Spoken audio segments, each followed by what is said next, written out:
Bien, chicos, vamos a empezar entonces. ¿Se está viendo la diapositiva, chicos? ¿Se está viendo la diapositiva? Sí, se está viendo la diapositiva, jóvenes. ¿Se está viendo la diapositiva? Sí. Bien, gracias, Juan Diego, por contestar. Bien, mira, vamos hoy día a desarrollar el tema de historia universal. Siempre, siempre, pues, felicitando a los chicos por su afán de aprender, siempre haciendo el reconocimiento, ¿no? Que ustedes están ahí, tratando siempre de adquirir conocimientos, de salir adelante. Muy bien, entonces,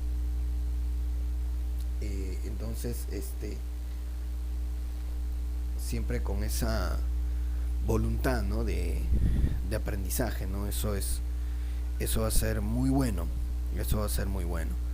Y justamente, vamos a ver entonces acá, vamos a ver entonces, perfecto, lo que son hoy día, vendría a ser los temas de la segunda mitad del siglo XIX, claro que sí, esos son los temas que vamos a desarrollar. Claro, saludo también a los alumnos que han escrito en el chat, claro que sí. Entonces, buenas tardes, Carla, Aarón, Lorena, Juan Diego, Justin. Muy bien, claro que sí. Buenas tardes, Alessandro, Marjorie. Buenas tardes a todos ustedes. Muy bien. Y ya que vamos a empezar la sesión, siempre el consejo que se les indica, los celulares apagados, los celulares en un cajón, en otra habitación, para evitar los distractores, para evitar digamos, distraernos, ¿no? Para poder concentrarnos y asimilar de la mejor manera los conocimientos. Muy bien, así es. Muy bien, entonces empezamos. Hoy día arrancaríamos con las revoluciones industriales, tema muy preguntado en los exámenes de admisión. Muy preguntado. Perfecto. Entonces, así es. Vamos a ver entonces, claro que sí, las revoluciones industriales, ahí está. Importante. Tenemos la primera revolución industrial, ahí está, claro que sí. Y esta primera revolución industrial comienza en Inglaterra, muy bien claro, por supuesto, ¿no? Entonces hay que entender que empieza esta revolución industrial en Inglaterra porque Inglaterra tenía una serie de condiciones que permitían que se pueda dar esta revolución industrial. En primer lugar, porque Inglaterra ya tenía un circuito de comercio textil, ¿no? Elaboración de tejidos, vestidos, ropa en general. Ya ellos comercializaban tejidos desde mucho tiempo antes, prácticamente desde casi inicios de la Edad Moderna. Entonces ya existe una red comercial en torno a lo que es la ropa, los tejidos. Sobre ese circuito comercial de telas es donde aparece, primero, obviamente, el uso de las máquinas, ¿no? Cuando uno habla de la primera revolución industrial, habla del maquinismo, de la mecanización, ¿no? El uso de las máquinas. Las máquinas no se cansan, las máquinas no hacen huelga, las máquinas no van al baño, no cobran salario, no piden aumento, no hacen huelga. Entonces, una máquina es más provechosa, obviamente, que un ser humano. Pero para tener una máquina uno necesita una inversión, porque es tecnología y además la máquina sí necesita una fuente de energía. Precisamente en la primera revolución industrial, la fuente de energía va a ser el carbón y el vapor. El carbón y el vapor. Claro que sí. Entonces, ese va a ser entonces una característica, ¿no? El uso del carbón y el vapor. ¿Por qué entonces en Inglaterra se inicia la primera revolución industrial? Porque ya hay un circuito comercial establecido, ¿no?, de tejidos, porque en Inglaterra además están las mayores reservas de hulla, que es el carbón que se necesita. El carbón se necesita para hacer hervir el agua, para poder utilizar el vapor justamente en las máquinas. Entonces la hulla es un carbón natural, o sea, simplemente es recogerlo y quemarlo, nada más. Pero Inglaterra tenía las mayores reservas de hulla de toda Europa. Además, Inglaterra domina los mares, tiene el dominio marítimo. Entonces, a través de sus barcos, Inglaterra puede llevar sus mercaderías, tejidos, literalmente a todo el mundo. Entonces son varias condiciones que se dan en Inglaterra para que pueda ahí empezar, ¿no?, la primera revolución industrial. Muy bien. Entonces, justamente tenemos acá, mira, ve, se impone la sociedad capitalista, la industrialización. Es cierto, una consecuencia, aparece una nueva clase social, porque aparecen las fábricas, ¿no? Al aparecer las fábricas, aparecen los trabajadores de las fábricas, que son los obreros o proletariado. A su vez, dice, aparece una nueva ideología, justamente tratando de proteger, ¿no?, a los trabajadores, el socialismo. Los aspectos más importantes, sí, para que se pueda dar la primera revolución industrial, muy bien, para que se pueda dar, tiene que haber también un aumento de la población, porque justamente el aumento de la población va a indicar un aumento de la demanda de productos. Aumenta la población, quiere decir que aumenta el mercado, pero también parte de esa población es la que va a ir a trabajar a las fábricas, ¿no?, convertirse en obreros. Entonces va a haber un crecimiento de la población gracias a una revolución agrícola que se da a inicios del siglo XVIII, fines del siglo XVII, inicio del siglo XVIII, una revolución agrícola. Se mejoran las técnicas de cultivo, aparecen nuevos cultivos, hay mayor cantidad de alimento, crece la población.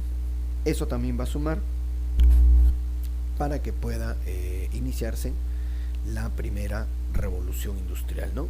Como dice por acá, mira, ve, una industria se beneficia, la industria textil, en base al algodón. Revolución en el transporte, por supuesto, ¿no?, con el uso del vapor, los ferrocarriles y los vapores. Muy bien, justamente acá vemos la secuencia, ¿no? Nosotros estamos acá en la primera revolución industrial, mecanización o maquinismo, ¿no? Ajá. Antes de las máquinas, los productos se elaboraban de forma muy artesanal, en talleres, ¿ya? Claro, pequeños talleres familiares, ¿no?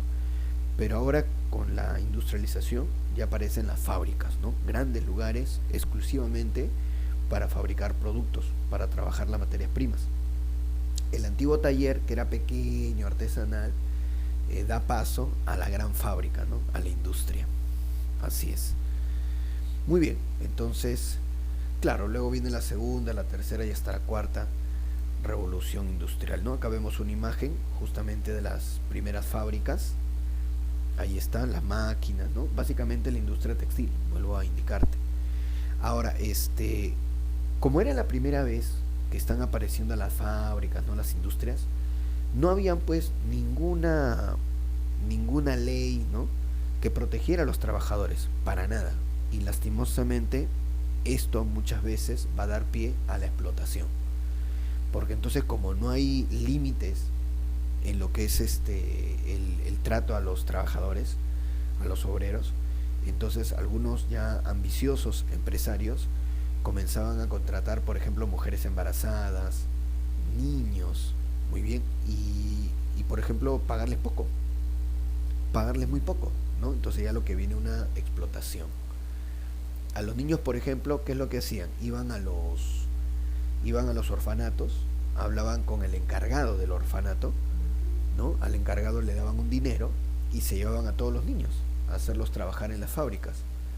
Claro, los niños hacían labores menores, ¿no?, pero igual no les pagaban, solamente les daban alimento a los niños, ¿no? Y al encargado del orfanato sí le daban un sencillo para que pueda liberar a los niños y llevarlos a trabajar. Entonces había mucha explotación, mucha explotación en la primera revolución industrial. Las condiciones de trabajo también eran terribles, muchas veces en medio de un calor inmenso, en medio de una suciedad, en medio de condiciones lamentables, trabajaban los obreros porque, repito, no había todavía ninguna ley que protegiera a los trabajadores. Era nuevo, ¿no?, esta situación. Muy bien, entonces ahí están justamente los factores de la primera revolución industrial, ¿no? La revolución demográfica, es el aumento de la población gracias a la revolución agrícola, por supuesto, ¿no? Ahí lo tenemos. Y justamente acá ves, Inglaterra, a partir de Inglaterra se difunde la primera revolución industrial. Se inicia en Inglaterra, fuentes de energía, carbón y vapor, principal industria que se desarrolla, la industria textil. Los primeros grandes inventos se refieren a la industria textil. También el transporte, ¿no? Como ahí se citó el ferrocarril, el barco a vapor, el auto a vapor también llegó a ver. Así es. Muy bien, entonces recordemos que Inglaterra tenía la mayor cantidad de yacimientos de hulla. Hulla es el carbón natural. Muy bien. Entonces se inicia en Gran Bretaña, Inglaterra. Claro, tiene un régimen estable. Es muy importante también la estabilidad política. Control de los mares, ¿no? Sus productos pueden ser llevados a cualquier parte a cualquier rincón del mundo. Imperio colonial, claro que sí, tiene abundante mano de obra, libertad económica, espíritu emprendedor. Espíritu emprendedor porque, como les repito, ya había un circuito comercial de tejidos ahí. Entonces, sobre ese circuito comercial se va aplicando, ¿no?, las novedades de las máquinas. Así es. Ahí lo tenemos, ¿no? Por supuesto. ¿Cuál era la zona que rápidamente se destaca, ¿no?, por desarrollar una industria textil? Mira, justamente acá nos pone, ¿no?, mira, de marrón claro, y yo te cito sobre todo acá, Manchester. Manchester era una gran zona textil, ¿ya? Sí, algo así, para que entiendas, algo así como Gamarra, ¿no?, un sitio lleno de trabajo textil. Y su puerto natural de Manchester es Liverpool, acá está.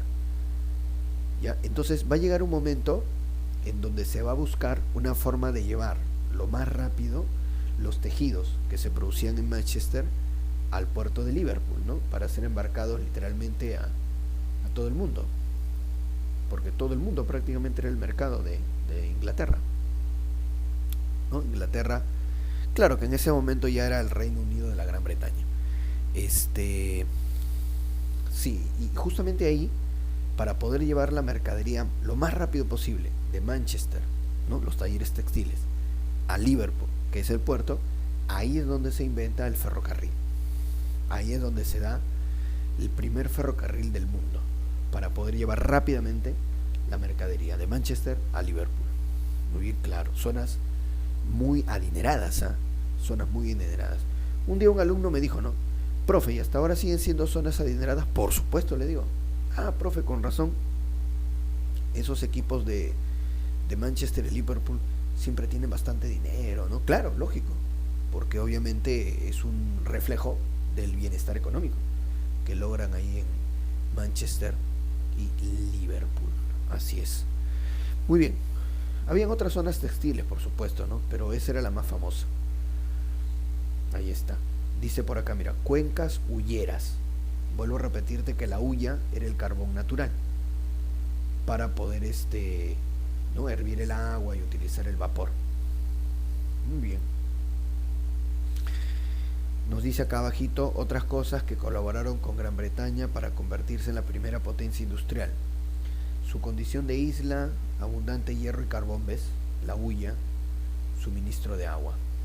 Así es. Crecimiento demográfico. Sí. Y el crecimiento demográfico se da por una mejora en la agricultura. Claro que también hay otros detalles, ¿no? Mira, ve. Descenso de la mortalidad, claro, porque la medicina también se va poco a poco desarrollando. Mejora en la higiene, mejor alimentación. Ahí está entonces. Migración del campo a la ciudad, crecen las ciudades. Así es. Muy bien. La revolución agrícola. Ahí está. La revolución agrícola, nuevas máquinas, nuevos cultivos también. Vemos acá. Este es el sistema Norfolk o rotación cuatrienal. Algunos le llaman así. Rotación cuatrienal. El famoso sistema Norfolk, ¿no? En donde la chacra se divide en 4. ¿Ya? Y siempre, en este caso, la cuarta parte de la chacra se deja descansar. Pero prácticamente de forma muy, digamos, natural, como se diría, imprevista, en la parte que se deja descansar crece bastante el trébol. El trébol es como una mala hierba. O sea, el trébol no necesitas cultivarlo, solito van a nacer. Por ahí dejas un poquito un trébol así y se va rápidamente a esparcir. No consume muchos nutrientes, es una mala hierba el trébol, pero el trébol es alimento del ganado, del caballo, de la vaca. Entonces, en ese cuarto de chacra que entre comillas está descansando, está de barbecho, pues ahí está el trébol y ahí están los animales comiendo y defecando, ¿no? Botando su guano. Y ese guano va a ayudar también, otra vez, a que la tierra recupere nutrientes. Entonces, ese es el sistema Norfolk, ¿no? Se cultiva trigo, cebada, otros cultivos, el nabo, por ejemplo, ¿no? Entonces, de esa manera. Muy bien. Y los tréboles para la alimentación del ganado. Naturalmente crecía el trébol. Ahí está. Claro, este sistema Norfolk reemplaza a la rotación trienal que venía desde fines de la Edad Media, ¿no? Ya esto queda en desuso ya. Y también, claro, cambia el sistema de propiedad. Cambia el sistema de propiedad. Porque bastantes empresarios, ¿no? Aristócratas también con dinero, comienzan a comprarle tierras a las comunidades. Comprarles tierras a la buena o a la mala, pero les compran tierras a las comunidades, ¿no? Y comienzan a aparecer entonces ya especie de haciendas. Entonces, cuando eran tierras comunales, se le llamaba open field, ¿no? Acá está, mira, ve. Open field, cuando eran tierras comunales, libres, ¿no? Pero poco productivas. Entonces vienen los empresarios, ¿no? O hacendados o aristócratas, compran las tierras y las cercan y invierten ahí y logran mayor productividad, ¿no? Se pasa del open field o tierras abiertas a los enclosure o tierras cercadas, pero mucho más productivas. Entonces así, ¿no? De los open field, tierras comunales, poco productivas, a los enclosure, tierras cercadas, pero más productivas a nivel económico. Muy bien, entonces hay todo un cambio, ¿no? Todo un cambio. Ahí está la revolución agrícola otra vez. Ahí está la rotación cuatrienal. Trigo, cebada, nabos, alfalfa, en algunos casos, en lugar del trébol, alfalfa. Y la alfalfa también es un alimento para el ganado ahí comía, ¿no? Defecaba y el guano enriquecía la tierra. Acá dice, ¿ves? Open field, campos abiertos, comunales, de los que viven los pequeños campesinos. Los campesinos ricos compran títulos a la corona y se convierten en gentry. Los enclosure, cercamiento de tierras, los gentry se benefician, los pequeños campesinos se arruinan, van a la ciudad. Es cierto eso. Cuando como indica acá, ¿no? Los gentry, muy bien, ¿no? Ya grandes campesinos hacendados, ¿no? Cuando los gentry se apropian de las tierras, mucha gente de las antiguas comunidades se va a la ciudad. Y esos son los que se van a convertir en obreros. Van a empezar a ir a trabajar en las fábricas. Los gentry, claro que sí. Y bueno, justamente vemos por acá algunas novedades en la agricultura. El arado de Rotterdam, ya listo. Ahorita vamos a ver, ¿no? Justamente vemos acá el sistema Norfolk cuatrienal. Muy bien. Perfecto, entonces ahí está el arado Rotterdam, así es, que ayudaba, ¿no?, a un mejor cultivo. El sistema de siembra de Jethro Tull. Jethro Tull, perfecto, de esa manera. El aumento demográfico por la mejora en la agricultura y también, por ejemplo, la medicina, ¿no? Acá tenemos al famoso Edward Jenner, el famoso Edward Jenner, que inventa la vacuna, ¿no? Creo que hablamos de Jenner cuando yo le cité el caso también de la ilustración, ¿no? Que es conocer la naturaleza, pero para poder hacer inventos útiles, ¿no? Lógico. Claro, porque Jenner es el que se da cuenta por primera vez que la viruela, que mataba un montón de niños, lo padecía también la vaca. Ajá. Bueno, él no sabía en ese momento, ahora ya se sabe, que la viruela es una enfermedad de la vaca. Y que al momento, hace miles de años, ¿no?, cuando la gente comenzó a domesticar la vaca, el ser humano se contagia de la viruela. Pero para el ser humano la viruela era nueva, por eso es que arrasó, mató un montón de gente. Y Edward Jenner se dio cuenta que la viruela de la vaca es más suave. Y entonces él contagiaba, así como estás viendo, él contagiaba la viruela de la vaca a los niños. Entonces los niños se ponían mal un par de días con fiebre, pero no se morían, pero no. Y sobre todo que el cuerpo del niño ya desarrollaba defensas para cuando venga la viruela humana, ya entonces el cuerpo del niño ya estaba preparado y no se moría, ¿no? Entonces la vacuna, esa es la idea de la vacuna que hasta ahora subsiste. Ha habido algunos cambios, eso sí, pero en esencia es eso, ¿no? Enfermarte un poquito para que tu cuerpo desarrolle defensas y cuando venga la enfermedad en serio, ya tu cuerpo esté preparado, ¿no? Eso no significa que, caramba, no te vas a enfermar. Sí te vas a enfermar, pero el asunto es que no te mueras. Es lo mismo que pasa ahora con la vacuna del coronavirus. Mucha gente piensa que vacunándose 5 veces, 6 veces, 7 veces, 8 veces con la vacuna ya no te va a dar. Sí te va a dar, pero el asunto es que no te mate, que te dé suave. Ese es el asunto. O sea, lo mismo que inicialmente hacía Jenner con la viruela. Es lo mismo. Muy bien. Ahora, ya están saliendo críticas porque ya estamos, ¿no? Acá están vacunando a la gente cada 2 meses, creo, ¿no? Y eso no significa, digamos, una mayor seguridad. A veces las vacunas son una vez al año nada más. A veces lo están haciendo, no sé si por lucro, de que cada vez compre más vacunas, o simplemente para dar una falsa seguridad a la gente, ¿no? Ah, ya, mira, tienes como 5 vacunas, ya eres inmortal. No, igual te vas a enfermar. Igual te vas a enfermar. Con 1 o 5 vacunas igual te va a dar el coronavirus. El asunto es que tu cuerpo esté preparado. Ahora, con 5 vacunas tu cuerpo va a estar mejor preparado. O sea, creo que con 1 o 2 dosis al año es suficiente. Pero, como te digo, eso ya es polémico, ¿no? De todas maneras uno tiene que vacunarse, si no, no te dejan entrar a los sitios donde uno quiere ir. Muy bien, entonces definitivamente bajó la mortalidad, aumenta la población, claro, porque con la vacuna ya muere menos gente. La máquina a vapor, ¿no? Ahí está, mira, ¿ven? Es un invento de James Watt. Un invento de James Watt. La máquina a vapor. Y James Watt lo hace en base a una máquina anterior que era la bomba a vapor de Thomas Newcomen.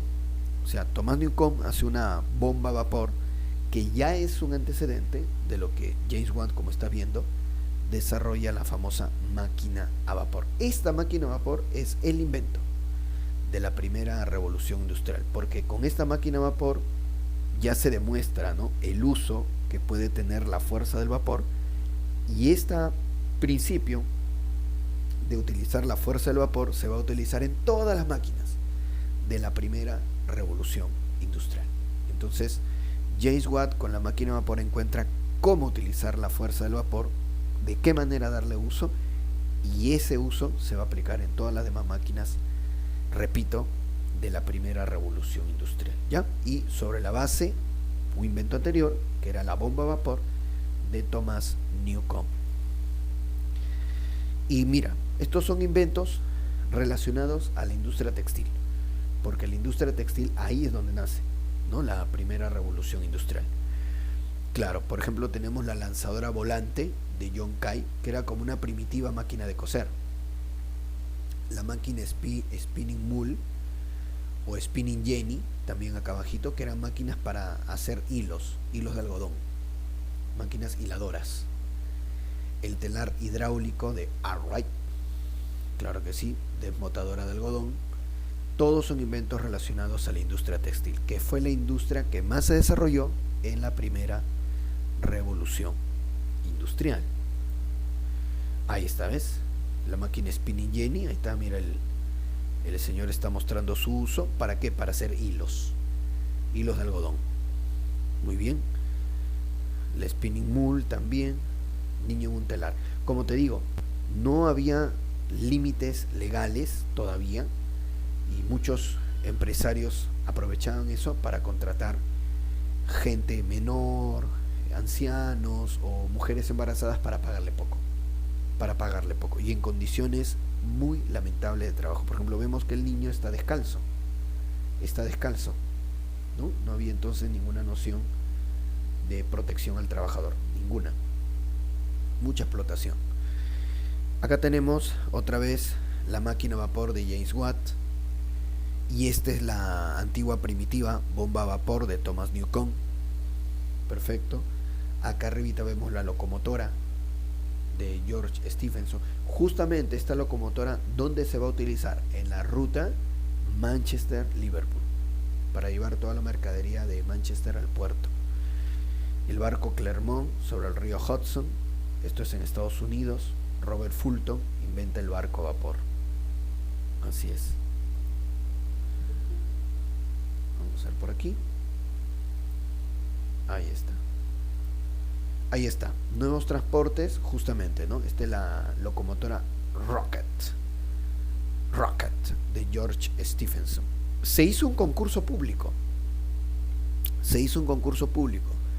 para ver qué inventor desarrollaba la mejor propuesta de locomotora. Y antes de George Stephenson se probaron dos máquinas tipo locomotora que fracasaron, porque justamente la prueba era que lleve mercadería, que lleve así como pequeños vagones. Habían ya tendido una rieles desde Manchester a Liverpool, y la prueba era justamente cuál de las máquinas resistía, ¿no? Llevando mercadería, llevando pequeños vagones con mercadería desde Manchester al puerto de Liverpool. Y las dos máquinas anteriores a Stephenson fracasaron. A mitad de camino, ¡pum!, se malograron. Y la de Stephenson, esa que ves ahí, la Rocket, sí resistió todo el viaje, llevando la mercadería desde Manchester hasta Liverpool. Y él ganó el concurso público, y poco a poco fue mejorando el diseño, ¿no?, de Rocket.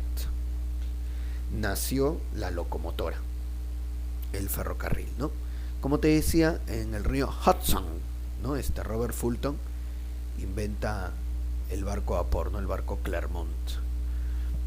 Muy bien, entonces de esa manera, ahí está el barco a vapor Clermont, Roberto Fulton, el auto a vapor de Nicolas Cugnot, y el ferrocarril, ¿no? Ya este es el ferrocarril obviamente más avanzado, ¿no? Transcontinental, ¿qué es esto, Dios mío? Estados Unidos. Muy bien, ahí está entonces. Ajá, mira, acá habla del movimiento ludita, ¿no?, de John Luth. Lo que pasa es que John Luth era un trabajador que fue despedido porque fue reemplazado por una máquina y perdió su trabajo, ¿no? Y así muchos. Entonces John Luth, con otros trabajadores despedidos, entraban a las fábricas de noche a romper las máquinas para forzar a los empresarios a que compren a que vuelvan a contratar a los trabajadores despedidos. Ese es el movimiento ludita de John Luth, ¿no? Entrar a las fábricas, romper las máquinas, que los empresarios contraten otra vez a los trabajadores despedidos, ¿no? En Francia había un movimiento parecido, llamado sabotage. Igualito, ir a destruir máquinas, hacer eso. Bueno, acá vemos el esquema entonces. Así es.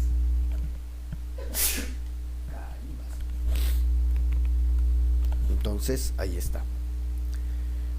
Primera revolución industrial, perfecto. La máquina a vapor de James Watt. Así es. Ya está. Consecuencia, aparece el proletariado, ¿no? Aparece el proletariado, ¿no? Los trabajadores. Y aparece el socialismo, que es la preocupación por la explotación de los obreros. Así es. Segunda revolución industrial. Si la primera fue en el siglo XVIII, ¿verdad? Siglo XVIII hacia el siglo XIX. La segunda revolución industrial es a fines del siglo XIX. A fines del siglo XIX. Muy bien, vamos a ver entonces. Ahí está. Bueno, en el caso de la segunda revolución industrial, empieza en Alemania y en Estados Unidos. Y la fuente de energía va a ser la electricidad y el petróleo. En este caso, las industrias más desarrolladas van a ser la industria eléctrica y la industria petroquímica. Bastante se va a desarrollar. Y también ya para esta segunda revolución industrial va a haber inventos mucho más complejos. Y en cuanto a los trabajadores, se van a organizar. Los trabajadores sí, porque ya aparecen los sindicatos. Ya aparecen los sindicatos, se funda la primera internacional socialista, ¿no? Porque el socialismo aparece como protectora, ¿no?, de los trabajadores. Entonces va a haber un proceso de sindicalización. Surge, por ejemplo, el grito de Chicago. El grito de Chicago, que es la lucha por las 8 horas de trabajo, ¿no? Entonces ya los obreros se van organizando. Muy bien, entonces ahí está, ¿ves? Industria química, eléctrica, fuente de energía, electricidad y petróleo. Así es. Sí, el Reino Unido un poco que queda rezagada, porque aparece con toda fuerza Estados Unidos, Alemania. Estados Unidos y Alemania. De ahí se va agregando Francia, Japón, es cierto. Pero Estados Unidos y Alemania son las grandes protagonistas de la segunda revolución industrial.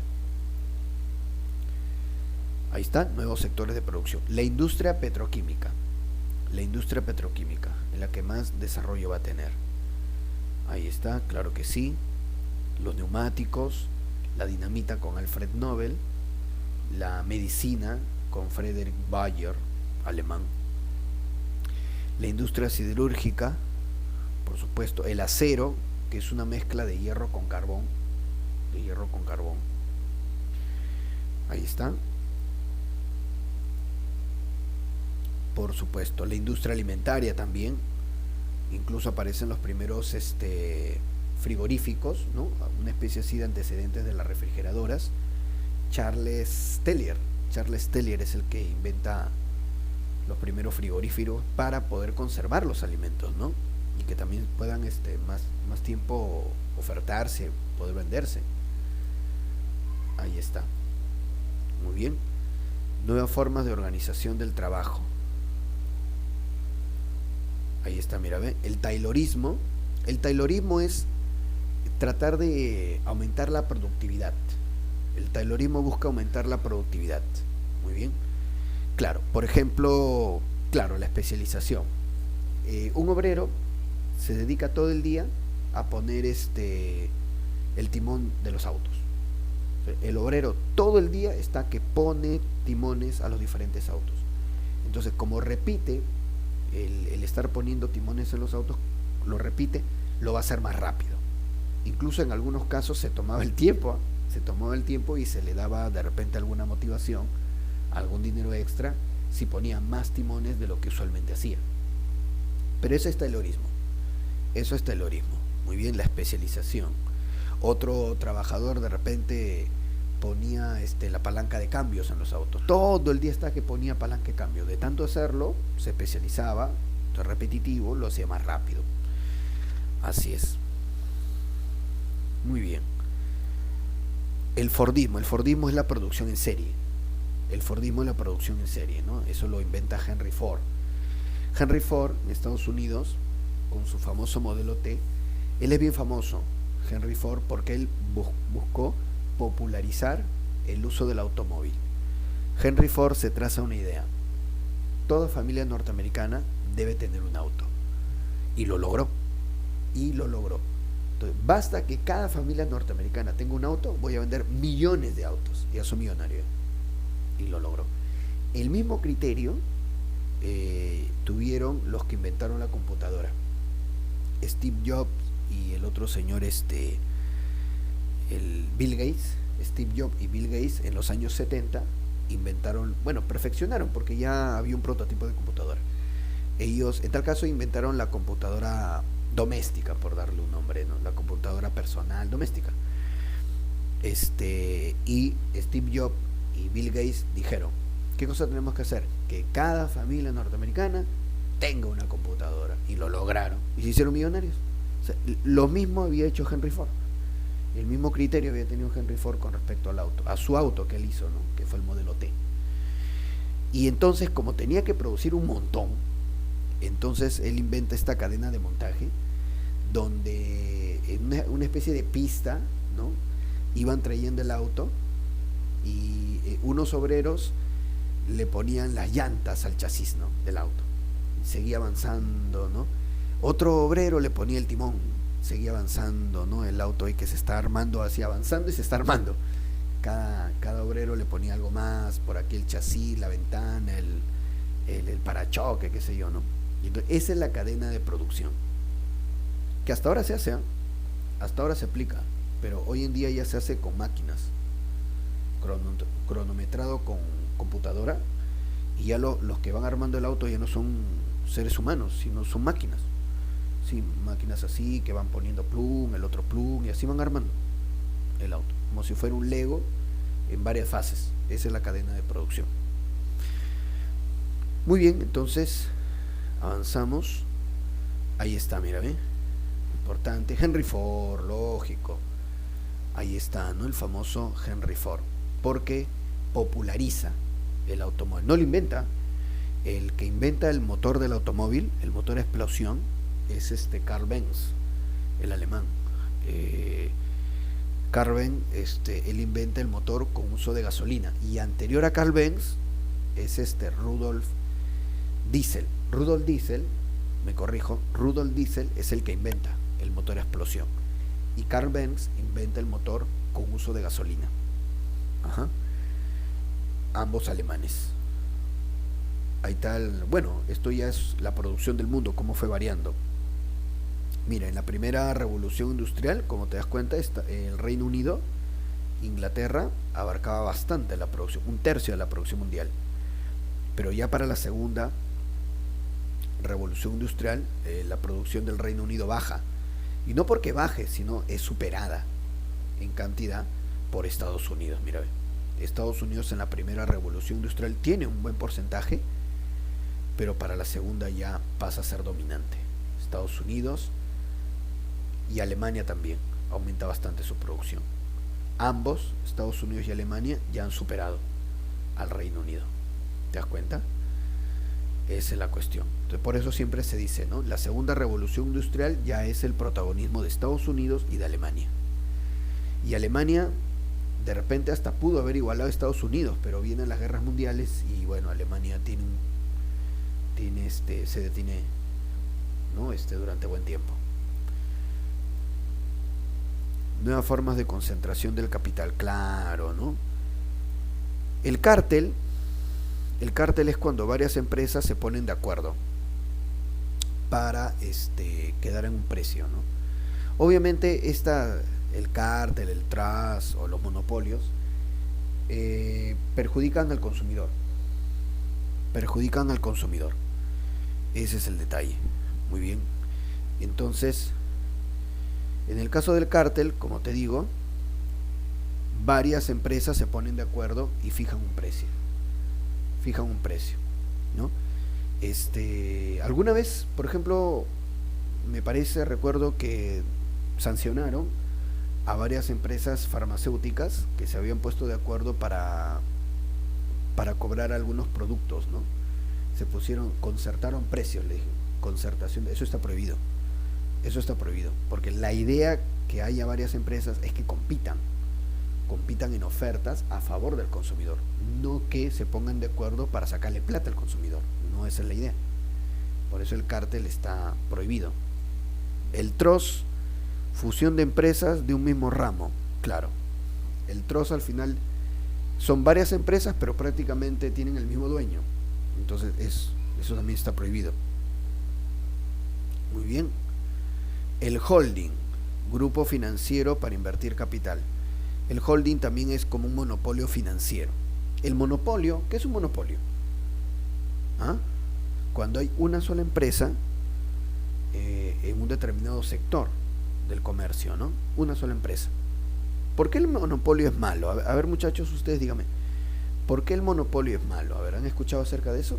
Porque no deja de competencia. Exactamente, ¿no?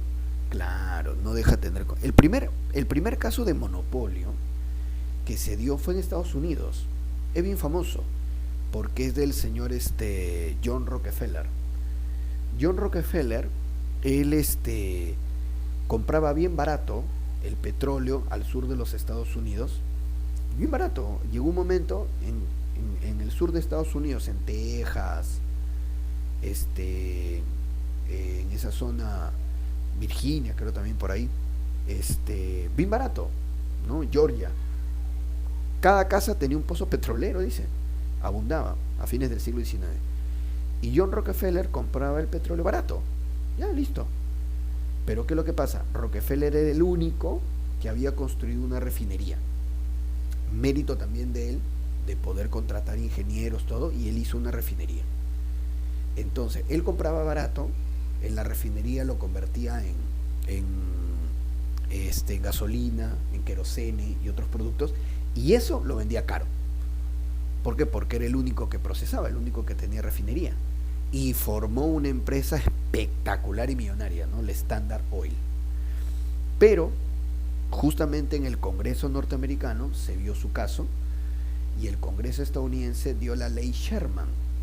Entonces por si acaso lo voy a poner acá en el chat. La ley Sherman. Ajá.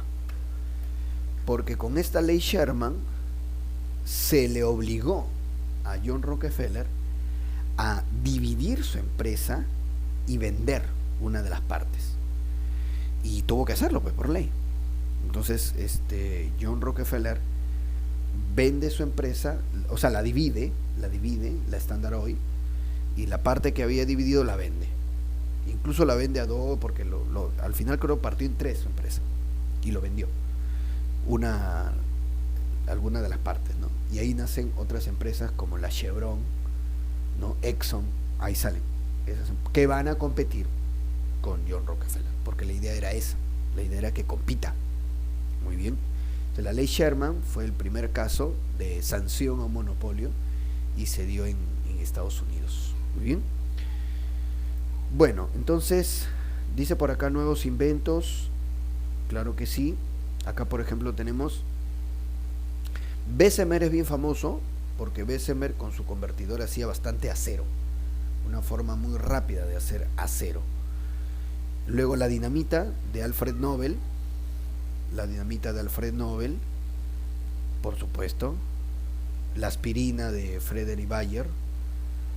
Y en comunicaciones, con respecto al teléfono, su inventor es Antonio Meucci, aunque luego quien lo patenta y lo hace bien famoso es Alexander Graham Bell. Incluso hasta ahora está su empresa, ¿no? La Bell South es de Alexander Graham Bell, sus descendientes. Muy bien, la máquina Remington, que es la máquina para escribir, la bicicleta moderna. Sí, aparece la bicicleta, que inicialmente se llamaba velocípedo. Sí, el primer nombre de la bicicleta es velocípedo. Un poco feo nombre, ¿no? Velocípedo, ¿qué es eso? Mejor bicicleta. El primer avión de los hermanos Wright, por supuesto. Ahí está. Y por acá abajito, Alva Edison, importante porque Alva Edison inventa el fonógrafo, que es el antecedente de la radio. Alva Edison también inventa el foco, ¿no? La bombilla eléctrica. Propone Alva Edison la construcción de las primeras hidroeléctricas también. Y el cine de los hermanos Lumière. Muy bien. Ahí está, la bombilla eléctrica de Alva Edison. Y Nikola Tesla, ¿no? Nikola Tesla inventó el motor eléctrico. Todas las electrodomésticos de hoy en día se basan en el prototipo de motor eléctrico que hizo Nikola Tesla. Solo que Nikola Tesla, que es contemporáneo con Alva Edison, es más, competían de una u otra manera en inventos, ¿no? Pero al final de sus días Nikola Tesla se volvió un poco loco, porque dice que hablaba con los extraterrestres, ¿no? Ahí comenzó ya a hacer ya la gente le comenzó a perder un poco la seriedad, porque sí, o sea, él decía, ya al final de su vida, ¿no? Parece que sufrió algo, no sé, que hablaba con los extraterrestres, y incluso destinó bastante de su tiempo y su dinero a hacer una antena para comunicarse con los extraterrestres, ¿no? Entonces ya pues un poquito, repito, los mismos empresarios que le financiaban sus inventos le dijeron, está loco, pero no, o sea que, además por último el extraterrestre, ¿qué negocio hay ahí? ¿Sí? Converso con los marcianos, ¿sí? ¿Qué plata hay ahí? Entonces perdió un poco el sentido de el sentido de las cosas, Nikola Tesla, pero durante mucho tiempo fue rival tecnológico de Alva Edison. Ajá, ese es el primer vuelo, ¿no? El de los hermanos Wright, Orville y Wilbur Wright. Muy bien, claro, sí, el aeroplano, ¿eh? Ahí está. De esa manera, muy bien. Dime, te escucho, dime.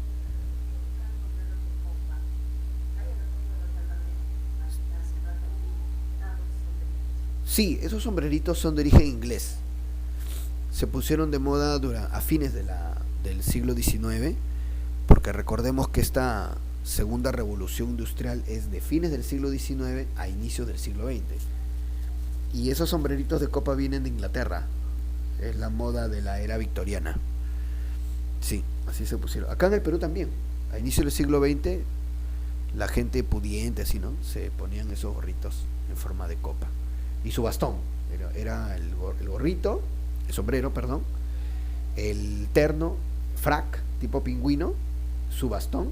Y en algunos casos un lente, el monóculo que le decían. Era toda una... Ajá, exacto. Era toda una...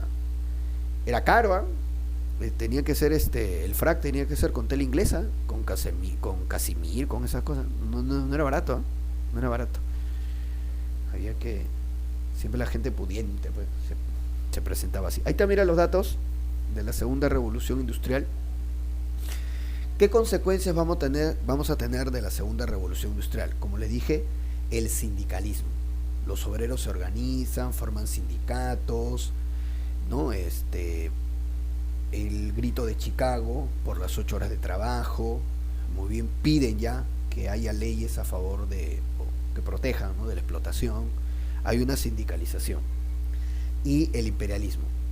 El imperialismo, porque los países ya se consolidan como digamos, sus industrias, y comienzan una competición entre los países industriales, y ese va a ser el imperialismo. Una competición que cada vez va a ser más evidente y violenta, para ver qué países obtienen materias primas, nuevos mercados, mano de obra, o controlan rutas comerciales, digamos, convenientes, zonas estratégicas. Ya ese es el imperialismo, ¿ya? Y que a la larga va a derivar en la Primera y Segunda Guerra Mundial. Muy bien, entonces, ahí está. Recordemos que el taylorismo es la búsqueda de una productividad, ¿no?, especializando al trabajador, y el fordismo es la cadena de producción. Así es. Muy bien. Socialismo. A ver, el socialismo es la preocupación por los trabajadores, ¿no? Porque sobre todo en lo que fue la primera revolución industrial no había leyes que protegieran a los trabajadores. Y yo les había comentado que muchas veces los malos empresarios llevaban niños a la fábrica, mujeres embarazadas, ancianos, los hacían trabajar 10, 11, 12 horas diarias. Es una explotación terrible, ¿no? y no había leyes que protegieran a los obreros. Ahí surge el socialismo, como una preocupación por los obreros, la cuestión obrera, ¿ya? Y el socialismo tiene dos etapas. La primera etapa es el socialismo utópico, donde incluso los socialistas buscan crear una nueva sociedad. Muy difícil, ¿no? Por eso utópico. Y en la segunda ya es el socialismo científico, de Marx, que es el socialismo que busca que el obrero llegue al poder, ¿ya? Manipulando o de una u otra manera a través de una lucha política que llega al poder y ejerza la dictadura del proletariado, ¿no? Ojo, en el socialismo utópico, el socialismo es democrático todavía, porque todavía toma en cuenta, ¿no?, la posibilidad de ir a elecciones, en el socialismo utópico, pero en el socialismo científico prácticamente no, ¿eh? El socialismo científico marxismo más bien califica las elecciones como democracia burguesa y lo que busca es tomar el poder por la fuerza. El socialismo marxista es antidemocrático. Eso es lo que uno debe tomar en cuenta. Bueno, tenemos acá justamente, claro, ahí está, mira, John Lutt, el que entraba a destruir las máquinas para forzar a los empresarios a contratar otra vez a los despedidos. El sindicalismo viene a partir de la segunda revolución industrial. Antecedentes, el cartismo. Esto se da en Inglaterra. El cartismo es el pedido para que todos puedan votar, para dar el sufragio universal. Pero ojo, ¿qué significa el sufragio universal en el siglo XIX? Que todos voten, pero todos los hombres voten. Las mujeres no. Muy bien, para que todos voten. Las mujeres no van a votar, solamente los varones, nada más. ¿Ya? Aquí está, mira, ¿ve? Entonces es una ideología, doctrina política que defiende la propiedad y administración pública de los medios de producción. Claro, bueno, sí, perfecto. Vamos a ver entonces. Socialismo utópico, como te digo, buscaba crear una nueva sociedad. Muy bien, así es. Entonces, importante, ¿no? Importante. En el socialismo utópico tenemos este es el mayor representante, el conde de Saint-Simon. Muy bien, que proponía justamente la construcción de una nueva sociedad sin explotación. Claro que sí. Sí, condenaban el lucro. Ellos indican que la propiedad debe ser de todos, ¿no? No, una propiedad colectiva. Perfecto. Charles Fourier, por ejemplo, él organiza unas fábricas llamadas falansterios, donde supuestamente no había explotación, pero no funcionaba, no llegaban a ser realmente productivas. Muy bien, entonces Fourier instala los falansterios, pero fracasa. Dice: comunidades de producción y consumo, residencia basada en el sistema social igualitarista. Muy bien. Robert Owen también crea unas fábricas experimentales llamadas New Harmony, donde supuestamente no hay explotación, todos trabajan en igualdad, y también fracasó. Muy bien, entonces Robert Owen. Y luego vamos al socialismo científico. Pero el socialismo científico o marxismo, vuelvo a repetirles, no es democrático. No, busca organizar a los trabajadores y llegar al poder. Y es muy manipulador. ¿Ya? Por eso es que en algunos países incluso el marxismo está prohibido. ¿Por qué? Porque no es democrático. ¿Ya? Y Marx hablaba de una revolución. Y para él, que era una revolución tipo Francia, matando gente así, que los obreros lleguen al poder. ¿Por qué decimos que es manipulador? Porque mira, acá esta cartilla nos lo dice todo. Ojo, ya. Yo tengo acá al amo y al esclavo. Ya. ¿Quién es el malo? El amo. ¿Quién es el bueno? El esclavo. Ya. Entonces yo tengo que estar de parte del bueno, ¿sí o no? Tengo que estar de parte del esclavo. Ya. Luego, en la Edad Media, ¿quién es el malo? El señor feudal. ¿Quién es el bueno? El siervo. Yo tengo que estar del lado del bueno, ¿sí o no? Allá. Yo soy buena gente, ¿sí o no? Yo soy buena gente, yo soy buenito. Allá. Entonces yo tengo que estar del lado del siervo. Allá. Sigamos. ¿Quién es el malo? El capitalista, ¿sí o no? El empresario. Él es el malo. La basura, ¿no? Busca el lucro, porquería. Él es el malo. Fuera. ¿Y quién es el bueno? El obrero. Allá. El obrero es el bueno. ¿Y qué debo hacer yo? Estar de parte del bueno, ¿sí o no? Estar de parte del obrero. Allá. ¿Y qué partidos defienden al obrero? ¿Los partidos de derecha o de izquierda? Ah, los de izquierda. Ah, entonces yo siempre debo votar por partido de izquierda. Listo. Te lavaron el cerebro. Entonces, de esa manera, el marxismo es manipulador. ¿Por qué? Porque pone las cosas en un maniqueísmo, el bueno y el malo. Y resulta que la realidad no es así. En la vida no hay gente buena ni gente mala. O mejor dicho, todas las personas tenemos algo de bueno y algo de malo. Entonces, si yo voy a analizar la realidad entre buenos y malos, estoy perdido. Porque no hay buenos ni malos. O sea, hay cosas buenas con mezcla de maldad que voy a hacer hacia la vida, ¿verdad? Uno mismo. Yo soy bueno toda la vida, no. Hay partes de mí de repente que son malas. ¿Pero qué debo hacer? Debo tratar de corregir, debo tratar de mejorar, ¿no? Entonces, entender la sociedad de forma maniquea es simplemente armar un discurso. Muy bien. Entonces, bueno, ahí está. Karl Marx. Ahora, ¿cómo se llama esto? De tratar de entender la sociedad en dos, ¿no? A eso los marxistas le llaman las contradicciones. Ellos siempre dicen, ¿no? Agudizar las contradicciones. Ellos dicen, en términos filosóficos se llama dialéctica. Pero bueno, ya. Entonces, siempre que tú veas una política o veas políticos que siempre te planteen la situación así, estos son buenos, estos son malos, y tú tienes que ser bueno, generalmente son marxistas. Generalmente, no siempre, pero generalmente son marxistas. Muy bien. ¿Tú eres a favor del medio ambiente, sí o no? ¿Tú eres a favor del medio ambiente? Ya. La minería contamina, la minería hace daño, la minería malogra todo. Entonces, si tú eres bueno, debes apoyar el medio ambiente y debes estar en contra de las mineras. Ya está. Entonces, igual, así es. Muy bien, por supuesto. Y así en varios aspectos de la realidad, ojo.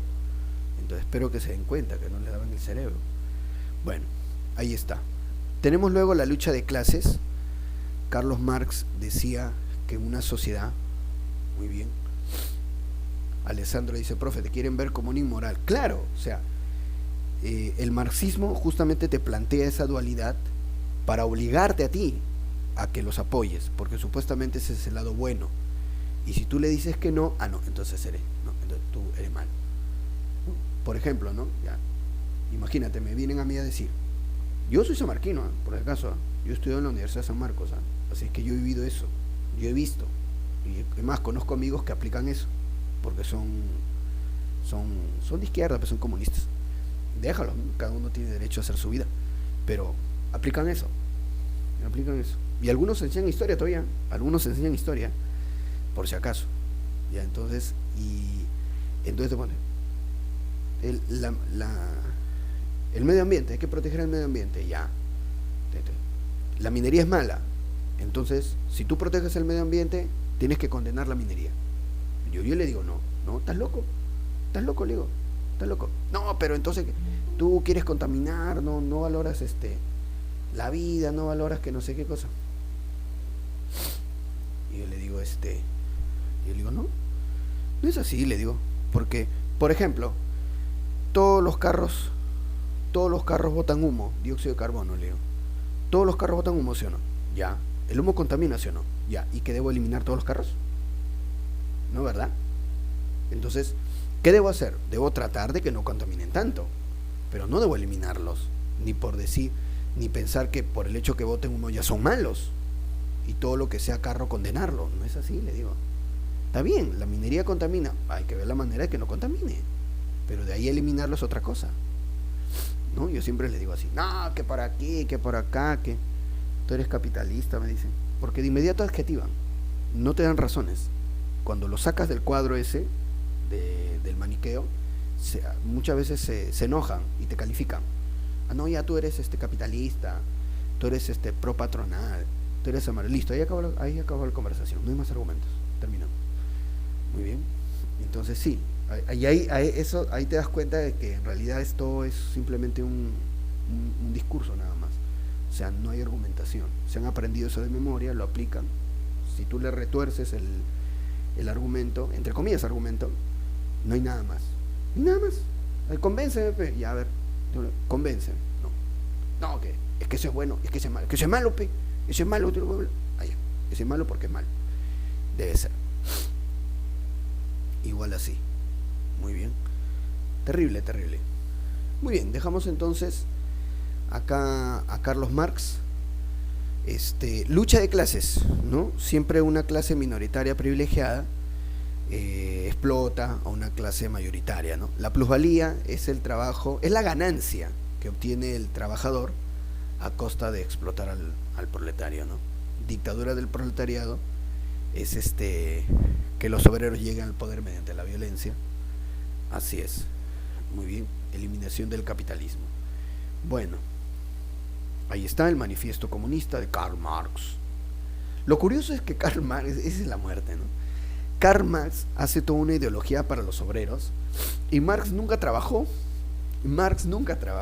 Era un señor que andaba todo el día en la biblioteca, que encima su amigo Engels lo mantenía, ¿no? Es curioso, ¿no? O sea, ¿quién elabora una doctrina para trabajadores? Alguien que no trabaja. Entonces, bueno, pero así es, ¿no? Todo un caso, ¿no? Sí, su amigo Friedrich Engels lo mantenía, porque Friedrich Engels era de familia adinerada, ¿no? Y Engels lo mantenía, ¿no? Y Engels lo mantenía a Marx y a los hijos de Marx. Bueno, pues ¿qué se va a hacer? ¿No? Así es. Ahí está el señor malo máximo, Carlos Marx. Obreros del mundo, unidos. Obreros del mundo, unidos. Sin vergüenza, ¿no? No levantó ni un ladrillo, dice que obrero. Bueno, obrero del mundo, unidos. Ahí está. El capital. Muy bien. Ahí está. Friedrich Engels, caramba, ¿no? Engels tiene también varios libros. Muy bien, el origen de la familia, la propiedad privada. La propiedad privada es un robo. Así decía Friedrich Engels. La propiedad privada es un robo, porque se debe repartir todo entre los trabajadores, entre los obreros. Lo curioso, y esto siempre es sensacional, Engels era empresario, ya, y él decía eso, que la propiedad es un robo, ya. ¿Y por qué Engels su fábrica no la repartió entre los obreros? No lo hizo. Todo un caso, Dios mío, ¿por qué esta gente es así?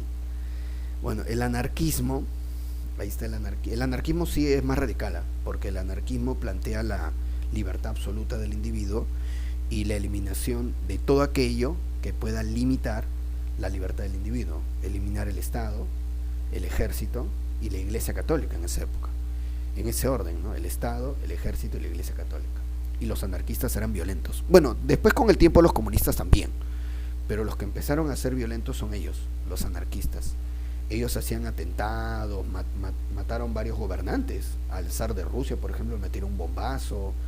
A la princesa de Austria le metieron bala. O sea, sí, eran bien violentos los anarquistas. Y la Iglesia Católica también se preocupó por toda esta onda de preocupación social. Y León XIII, el Papa León XIII, dio la encíclica Rerum Novarum. Condena la explotación y la violencia revolucionaria del obrero, ¿no? Condena la explotación capitalista, pero también la violencia marxista. La encíclica Rerum Novarum, León XIII. Muy bien. Claro, ¿no? Esta es la primera internacional, justamente, la primera internacional que termina a inicios del siglo XX. Así es. Bien, vamos con las preguntas, ¿sí? Les voy a pedir por favor que lean y pongan sus claves, ¿sí? Lean y pongan sus claves, chicos.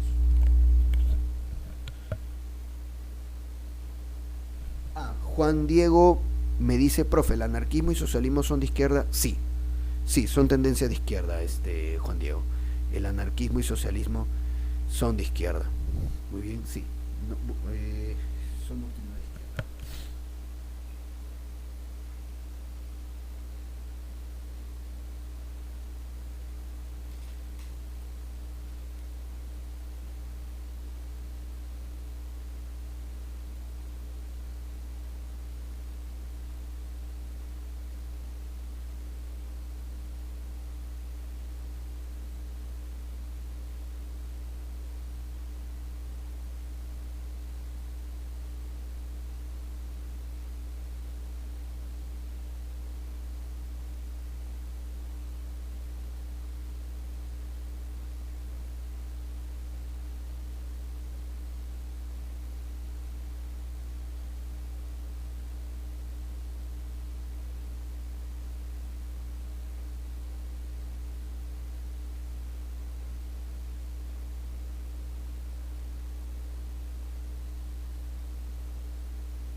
A ver, chicos, dice así.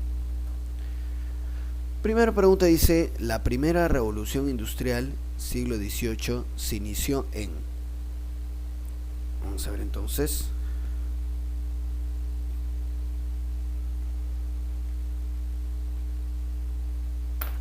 Ya. Inglaterra. 1 dedo. Vamos a ponerlo por acá. 1 dedo.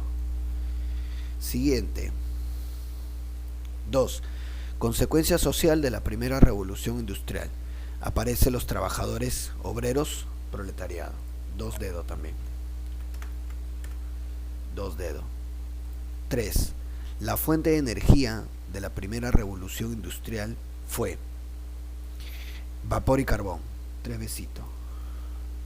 3 besos. 4. Lugar donde se concentran la diferente fase de producción y sustituyó el taller artesanal, la fábrica. 4 besos. 4 besos. Ahí está. ¿Cómo queda entonces la primera columna? 1 dedo, 2 dedos, 3 besitos, 4 besitos. Muy bien, así es. Muy bien. Vamos con la segunda columna. A ver la segunda columna. 5. Inventor de la máquina a vapor. Inventor de la máquina a vapor. Muy bien. James Watt. 5 besitos. Muy bien. Vamos a poner entonces por acá. Vamos a poner por acá 5 besitos.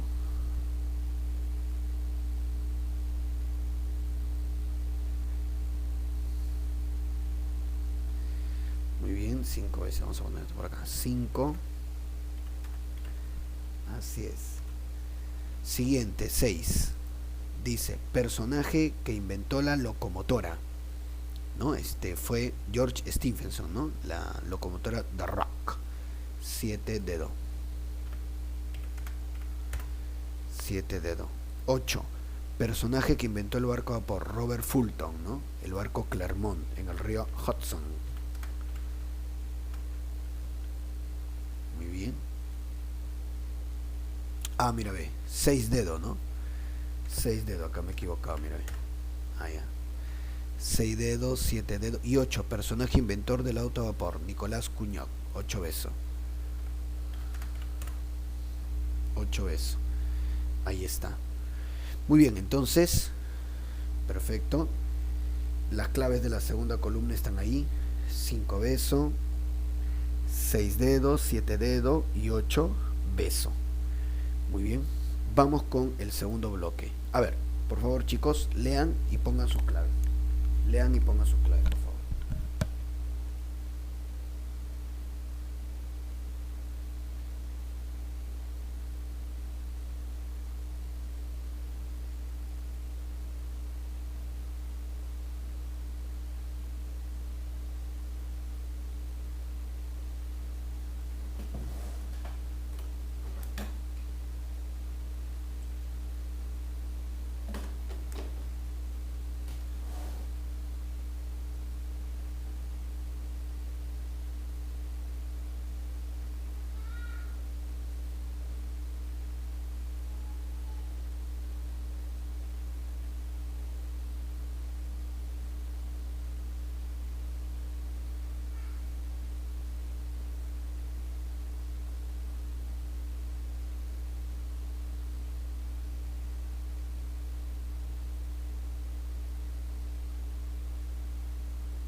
A ver, entonces, chicos, vamos a poner las claves en este caso.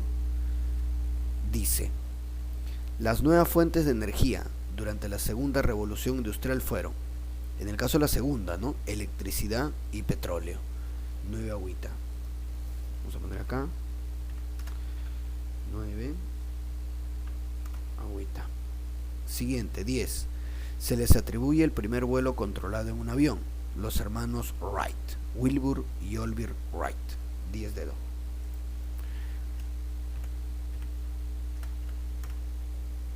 11. Inventó la bombilla eléctrica. Thomas Alva Edison. 11 beso. Siguiente, 12. No es una consecuencia de la segunda revolución industrial. No es una consecuencia. El movimiento ludita, porque el movimiento ludita es de la primera. Ahí está, entonces, mira, ve. Tenemos ahí las claves de la primera columna. 9 agüita, 10 dedo, 11 beso y 12 dedo. Vamos ahora con la segunda columna. A ver, 13. Consecuencia política de la segunda revolución industrial. Consecuencia política, a ver. Surge el imperialismo colonial. El imperialismo colonial, ¿no? Esa búsqueda de los países industriales de nuevos mercados, mano de obra. Eso es lo que va a surgir. 13 besito. 13 beso. 14. La importancia del uso de la electricidad durante la segunda revolución industrial. Desplazó al uso del vapor, ¿no? Como fuente de energía. 14 dedo. 15. Dentro del socialismo utópico que proponía Charles Fourier, los falansterios. 15 beso. Que fracasó, eran fábricas supuestamente sin explotación, pero no funcionó.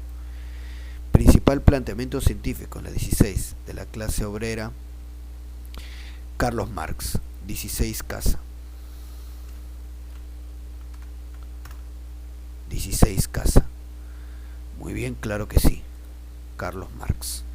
Entonces, tenemos ahí la segunda columna. 13 beso, 14 dedo, 15 beso y 16 casa. 16 casa. Muy bien. Seguimos avanzando. Vamos ahora con el imperialismo. Vamos con el imperialismo. Tenemos acá lo siguiente, ¿no? Bueno, el imperialismo, como te manifesté hace un rato, es la ambición, ¿no?, de los países industriales por adquirir nuevos territorios que representen mano de obra, materias primas, nuevos mercados, o tener control de puntos estratégicos que les faciliten justamente de repente una ventaja económica o política. Por supuesto, ¿no? Claro, a fines del siglo XIX, la principal potencia es el Reino Unido, el Imperio Británico. Definitivamente. Muy bien. Y sobre todo en la figura de la Reina Victoria. En la figura de la Reina Victoria. Ahí la tenemos. La Reina Vicky. Gobernó bastante tiempo, ¿eh? De 1837 hasta 1901. Un reinado bien extenso. Y justamente durante el reinado de Victoria es que el Reino Unido se convierte en la principal potencia imperialista. Muy bien. Tenía colonias en los 5 continentes. Por supuesto, ¿no? Así es. Importantísimo. Sí, el imperialismo coincide con la segunda revolución industrial, porque es a fines del siglo XIX, y también coincide con la llamada paz armada, que es el tiempo anterior a lo que va a ser la Primera Guerra Mundial. Vemos justamente una escena del África. El África junto con Asia fueron los continentes más afectados por esta ambición imperialista. Y vemos abajo, ¿no?, en forma de caricatura, vemos a China, ¿no?, caída, y vemos varios animales que representan países, ¿no? Varios animales que representan países que están pues a punto de devorarse a China. Así es. Acá está, ¿no? Causas políticas del imperialismo: búsqueda de prestigio, control de puntos estratégicos. Así es. Por ejemplo, el Reino Unido, ¿no? Hasta ahora tiene como colonia las Malvinas frente a Argentina. ¿Por qué? Porque a partir de las Malvinas podría pues ejercer un dominio sobre lo que es la Antártida, un punto estratégico. Así es. Estados Unidos, por ejemplo, hasta ahora prácticamente controla el Canal de Panamá, que es un punto estratégico para la comunicación entre el Océano Pacífico y el Atlántico. Luego tenemos causas económicas, ¿no? Búsqueda de materias primas, mano de obra, control de nuevos mercados. Así es, ¿no? Causas económicas. Causas demográficas, sí. Por ejemplo, en el caso del Reino Unido, gran parte de la población británica fue llevada, por ejemplo, a Canadá, por ejemplo, a Sudáfrica, por ejemplo, a Australia. Muy bien, claro, esa era la idea, ¿no? Entonces, llevar parte de la población a esos lugares. Muy bien. Causas ideológicas también. Los europeos, sobre todo los británicos, hablaban de la acción civilizadora, que ellos, por ser blancos, ¿no? Entonces ellos dominaban el mundo, porque el ser blanco los hacía superiores para dominar al resto, que son amarillos, negros, cobrizos, inferiores. Entonces tenían ese discurso, ¿no? La carga del hombre blanco, que por ser blanco debe civilizar al resto. En verdad pensaban así, la misión civilizadora, ¿no? En fin, y ahí aparecen, por ejemplo, algunas creencias. Por ejemplo, el mito de Tarzán. El mito de Tarzán es un mito racista, en realidad. Lógico, porque si se dan cuenta, Tarzán es un niño blanco que cae, ¿no?, en medio del África, que por el hecho de ser blanco ya está, digamos, el destino es que domine todo, como si no hubieran niños negros huérfanos, pero no, pues, porque son negros. Entonces Tarzán, como es blanco, porque blanco, pues, como es blanco, está destinado a dominar el África, porque blanco, así esté abandonado, así sea huérfano, así no esté más protegido de la selva africana, que sí es una selva bien salvaje, pero es blanco, no solamente sobrevive, no solamente se salva, no solamente se logra, él va a gobernar. Muy bien, entonces ese es el mito de Tarzán, ¿no? Entonces, que en parte justifica el predominio de lo blanco. Formas de administración: autogobierno, dominio, que eran colonias donde había población europea, ¿no?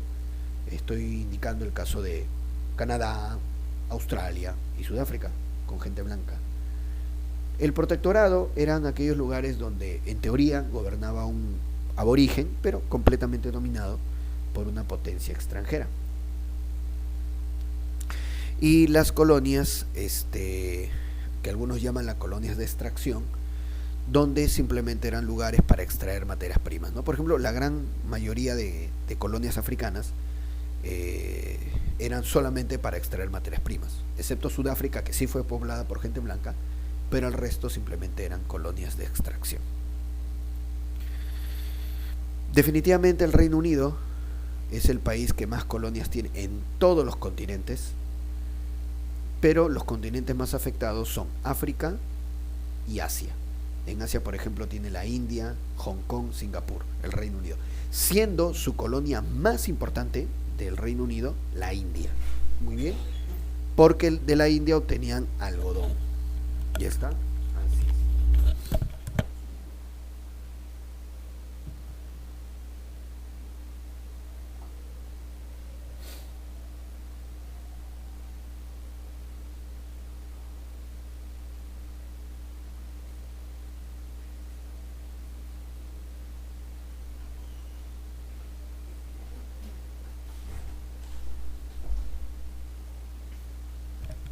Ya está. Entonces, sí. La India era la principal colonia para el Reino Unido porque de ello obtenía algodón. Recuerda que el Reino Unido, su principal industria era textil. Le sigue luego Francia, de ahí Alemania y bueno, otros países más, ¿no? Claro que sí. Lo vemos acá, por ejemplo, entonces nos fijamos, mira las colonias del Reino Unido, de un amarillo un poco oscuro, ahí está, ¿no? En el caso del África, mira, ven, la India, Australia, Nueva Zelanda, Canadá, la Guyana, las Islas Falkland o Islas Malvinas, todas eran colonias británicas. Así es. El Imperio Británico, ¿no? Otra vez la reina Victoria. Tuvo varios primeros ministros, ¿no? Gobernó tantas décadas la reina Victoria. Pero su principal primer ministro es Benjamín Disraeli. Justamente con él, la reina Victoria se proclama emperatriz de la India. Muy bien, entonces. Otra vez nos ponen el mapa del Imperio Colonial Británico. Acá se ve mejor, ¿no? El Reino Unido domina Canadá, la Guyana, las Islas Malvinas, gran parte del África, la India, Australia, Nueva Zelanda, son colonias británicas. Belice también acá en América, Belice, Jamaica, Bahamas, colonias británicas también. Ahí está. Y en el caso del África, ¿no? Esta es la Conferencia de Berlín. Conferencia de Berlín. Donde el canciller alemán Bismarck, acá lo tenemos, Bismarck, hace el famoso reparto del África. Y lo ponen acá, mira, como si fuera una torta, mira, ve. ¿Ah? Como si fuera una torta, en lo que va a ser el reparto del África. Así es.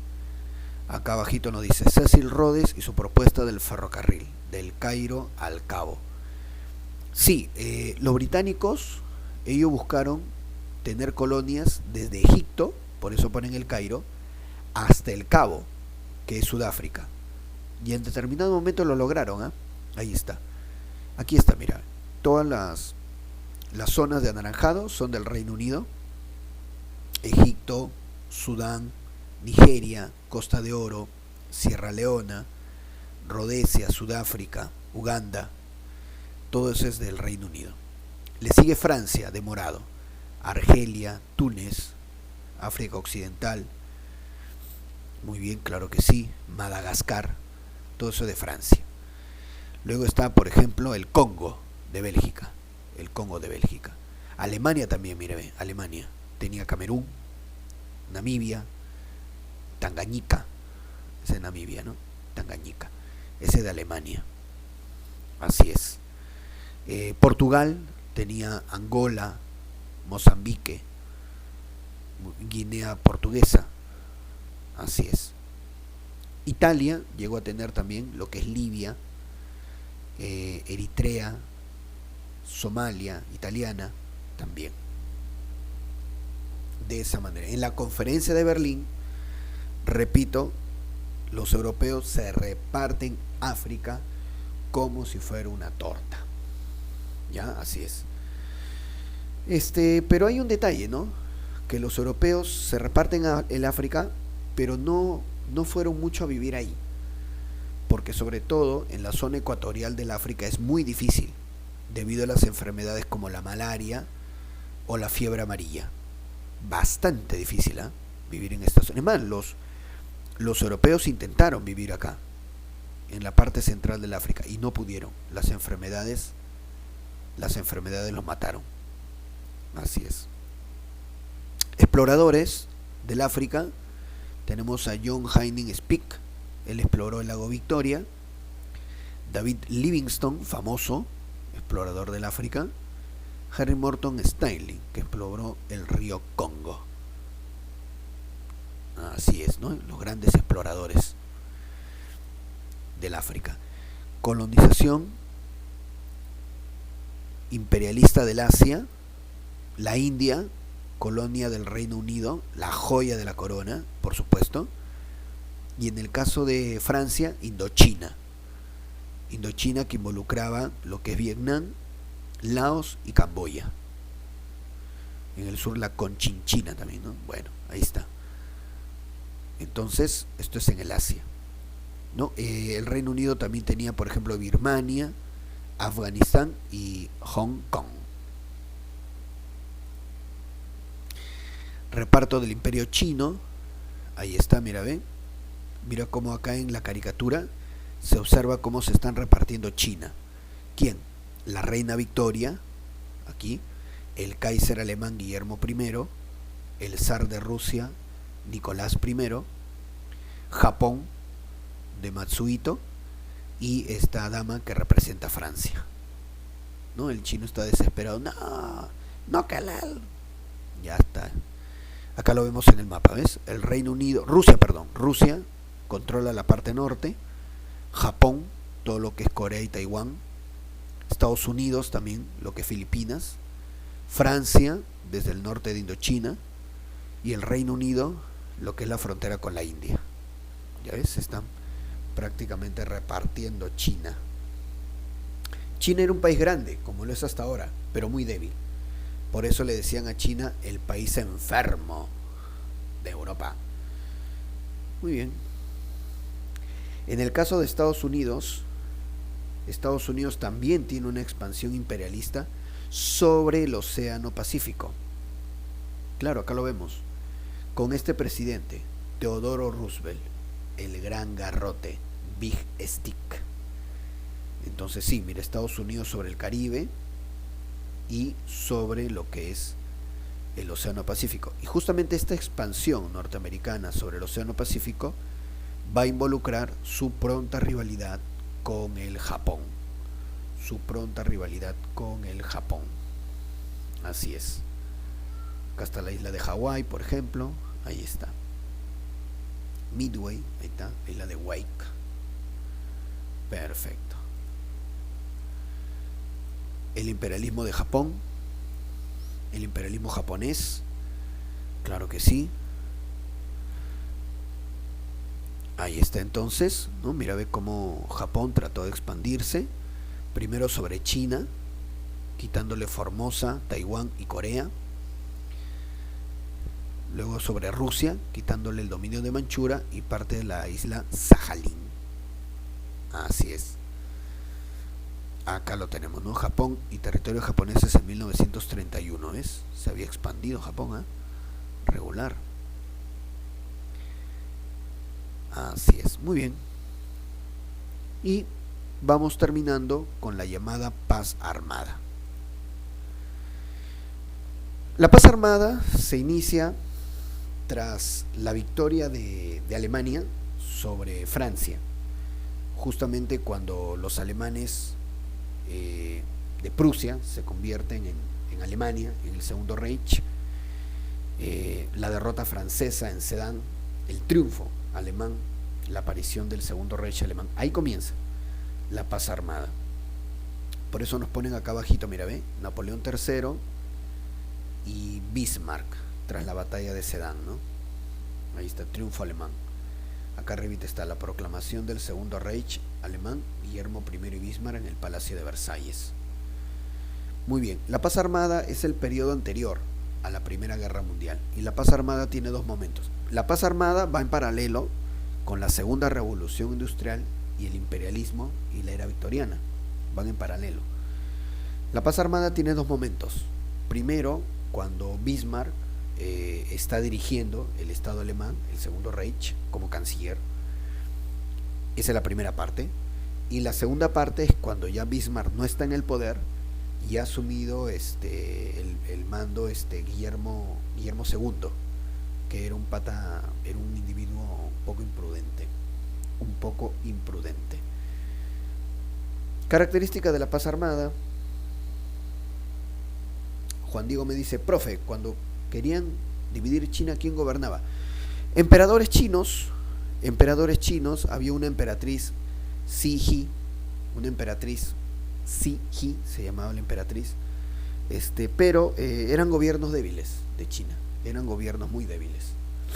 La emperatriz Cixi es la que más gobernó, pero como te digo, le decían a China el país enfermo, ¿no? Por su debilidad. Muy bien, entonces, características de la paz armada. Aquí está Bismarck, lo que se llama la primera parte de la paz armada, la Realpolitik. ¿Cuál es la estrategia de Bismarck?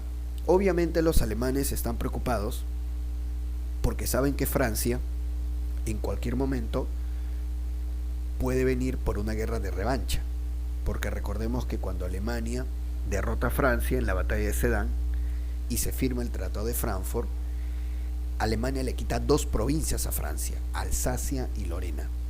Y los franceses quedaron muy picones, como se dice criollamente, y los franceses van a buscar una guerra de revancha para derrotar a Alemania y recuperar Alsacia y Lorena. Entonces, ¿cuál es la estrategia de Bismarck, el canciller alemán, el canciller de hierro alemán? ¿Cuál es su estrategia?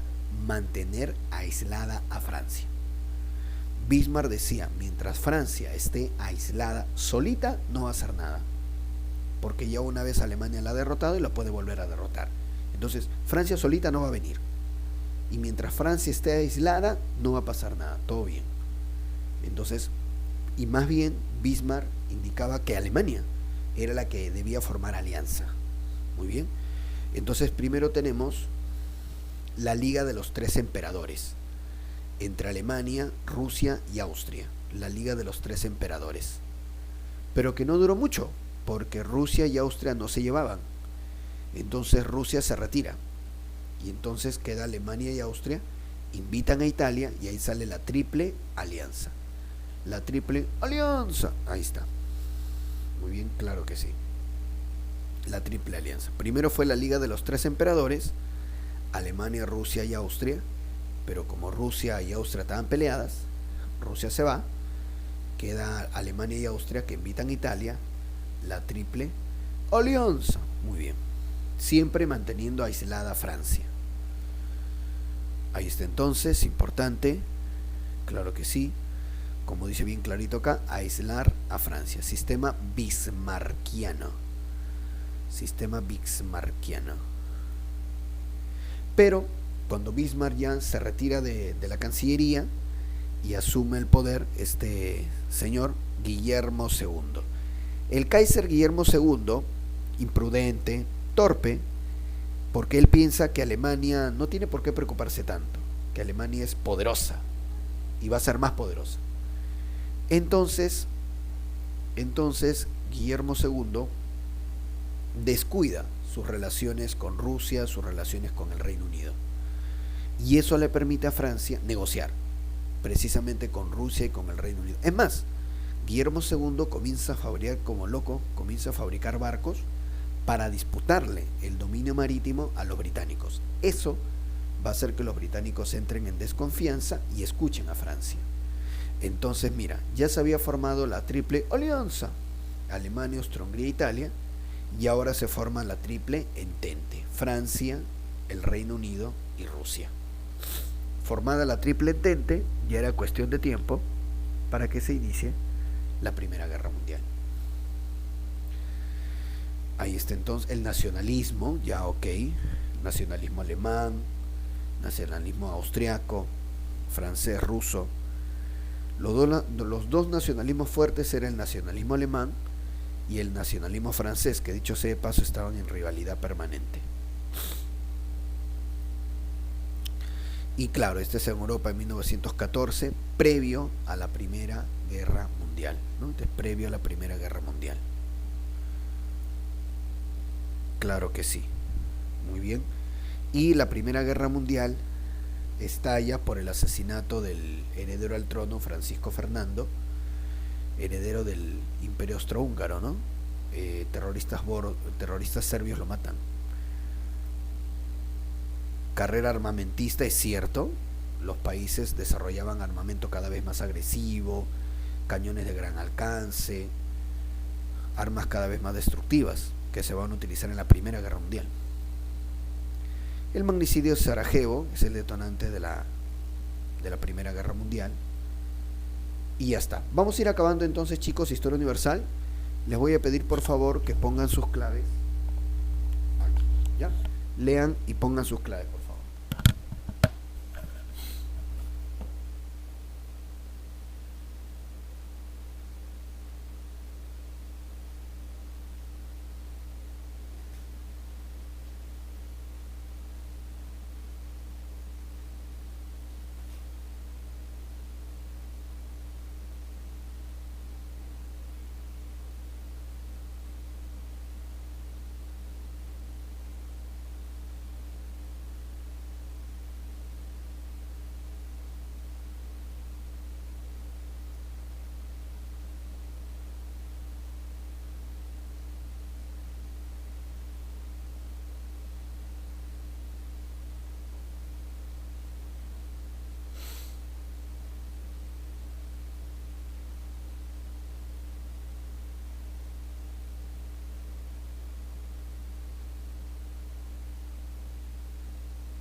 chicos, vamos entonces a poner las claves.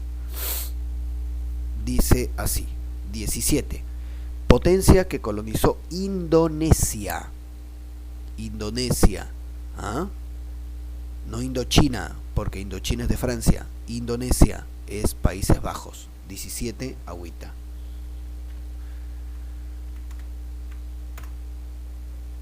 Siguiente, 18. Factor social que impulsó el imperialismo. Factor social. Ya. Crecimiento de la población. 18, dedo. Crecimiento de la población, ¿no? Llevar la población. 19. El lugar que fue objeto de reparto en la conferencia de Berlín. África. 19, agüita. Se la repartieron en la conferencia de Berlín presidida por Bismarck. 20. El imperio colonial británico se proveía de algodón principalmente de la India. 20 casa. ¿Cómo queda entonces? Mira, la primera columna, 17 agüita, 18 dedo, 19 agüita y 20 casa. Vamos con la segunda parte. A ver, dice 21. Principal objetivo exterior que tenía la política del canciller Otto von Bismarck. Muy bien. Otto von. Aislar políticamente a Francia. 21 dedo. Aislar políticamente a Francia. Perfecto. 22. Una de las características que llegó a tener la política exterior del Kaiser alemán Guillermo II a inicios del siglo XX fue, muy bien, del Kaiser Guillermo II, rivalizar con el Reino Unido por el dominio marítimo. Eso hizo que el Reino Unido entre en desconfianza y termine uniéndose a Francia. 22 casa.